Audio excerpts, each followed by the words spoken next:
பேரரசி வேலுநாச்சியார் அவர்களின் 228வது நினைவு தினத்தை முன்னிட்டு முக்குளத்தூர் கட்சியின் சார்பாக எனது தலைமையிலே வீரவணக்கம் செலுத்தப்பட்டது. தொடர்ந்து இந்த விழாவை நமது ஆட்சியாளர்கள் ஆளும் தரப்பு இந்த கோரிக்கையை வைக்கின்றோம். கோரிக்கை வேலுநாச்சியார் பேரில் வருடந்தோறும் அந்த விருதுகள் அந்த நிகழ்வுகளை விருதுகள் வழங்கப்படுகிறது. சுதந்திரத்துக்கு அந்த விருதுகள் வழங்கப்படுகிறது. அதில் வீரமங்கை வேலுநாச்சியார் பேரில் விருது வழங்க வேண்டும். வீரப்பேரரசி வேலுநாச்சியாருக்கு சென்னையிலே ஒரு திருவுருவ சிலை அமைக்க வேண்டும். கல்வி திட்டங்களில் கல்வி பாட புத்தகங்களில் வேலுநாச்சியாரோட புகழை பரப்பும் விதமாக அவர் வாழ்ந்த வரலாற்றையும் அவரோட வாழ்வியலையும் இனிவரும் காலங்களில் இருக்க நம்ம அடுத்த ஜென்ரேஷன் கொண்டு போகணும். வேலுநாச்சியோட வாழ்வியல் என்ன, அவங்க இந்த நாட்டுக்கு செய்த தியாகங்கள், இந்த சிவகட்சியை ஆண்ட அவருடைய அந்த அவருடைய வீரத்தையும் தியாகத்தையும் நம் அடுத்த தலைமுறைகளுக்கு இந்த ஆட்சியாளர்கள் இந்த நிகழ்வை முடக்கும் நோக்கத்தோடு செயல்படுகிறார். ஏனென்றால் ஜான்சிராணியை பற்றி தெரிஞ்ச நமது பிள்ளைகளுக்கு வேலுநாச்சியாரோட வாழ்வியலும் வரலாறும் தெரியாது.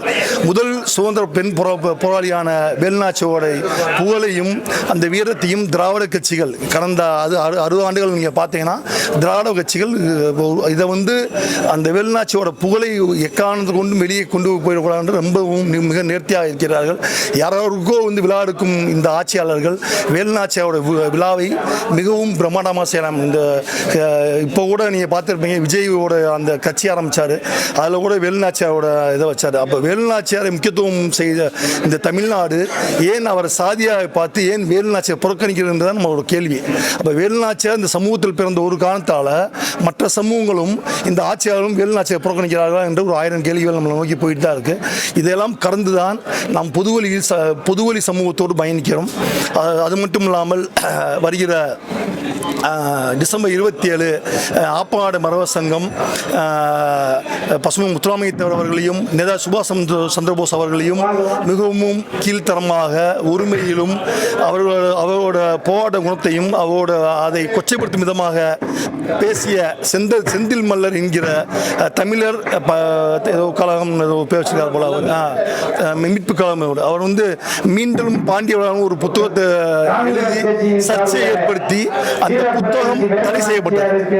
அவர் ஒரு பொது நிகழ்விலேயே ஒரு ஆர்ப்பாட்டத்திலேயே மிகவும் கீழ்த்தரமாக பசுமை முத்துராமலிங்கத்தேவரையும் நேதாஜியையும் உரிமையில் பேசும் விதமாக பேசியது மட்டுமல்லாமல் மிகவும் கீழ்த்தரமாக சமூகத்தை மிகவும் அநாரியமாக பேசிய அவர் மீது இதுவரை ஆளுகின்ற ஆட்சியாளரும் சரி காவல்துறையும் சரியான சட்ட நடவடிக்கை எடுக்கவில்லை. கடந்த 1 மாதம் ஆகிவிட்டது. ஆனால் அவர்கள் செய்கின்ற செயல்களை ஊக்கப்படுத்தும் விதமாக சில அமைப்புகள், அந்த தேவேந்திர அமைப்புகள், எல்லா அமைப்புகளும் நம்ம சொல்லலாம், அந்த மக்கள்லாம் ரொம்ப தேவர் மீதும் நேதாஜி மீதும் மிக பற்றுள்ளவர்கள். ஏனென்றால் அவர்கள் ஃபார்வர்ட் பிளாக்கில் பயணித்தவங்க. அவர்களை தூண்டும் விதமாக குறிப்பிட்ட சில இயக்கங்களும் சங்கங்கள் மட்டும் பசுமை முத்துராமலிங்கத்தோடு இந்த அவரை பற்றி தவறாக அந்த வெளியிடுகிறார்கள். அது சம்பந்தமாக டிசம்பர் 27ஆம் தேதி முதுகுளத்தூரில் ஆப்பாடு மரவ சங்கம் ஒரு ஆர்ப்பாட்டத்தை ஒருங்கிணைத்திருக்கிறது. அந்த ஆர்ப்பாட்டத்தில் அனைத்து சமூக மக்களும் முத்துராமலிங்கத்தேவரையும் நேதாஜியும் அனைவருமே அந்த ஆர்ப்பாட்டத்தில் கலந்து கொண்டும் ஜாதி மதம் கடந்து அந்த நிகழ்வில் கலந்து கொண்டவனும் ஆப்பாடு மரவ சங்கத்தை தடை செய்ய வேண்டும் என்று 2 தினம் முன்பு ஒரு கோரிக்கை வைக்கிறார்கள். அதுவும் மிகவும் தவறான விஷயம். ஆப்பாடு மரவ சங்கம் 100 ஆண்டுகள் கடந்த ஒரு மரவ சங்கம்.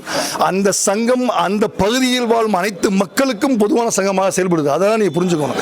ஆப்பாடு மக்கள்ல எல்லா சமூக மக்களும் வாழ்றாங்க. அவங்களுக்காக அந்த சங்கத்தை முடக்க வேண்டும் என்று தவறான ஒரு கோஷமிட்ட அந்த தேவேந்திர குறிப்பிட்ட அந்த 3-4 சங்கங்களையும் நான் வன்மையாக கண்டிக்கிறேன்.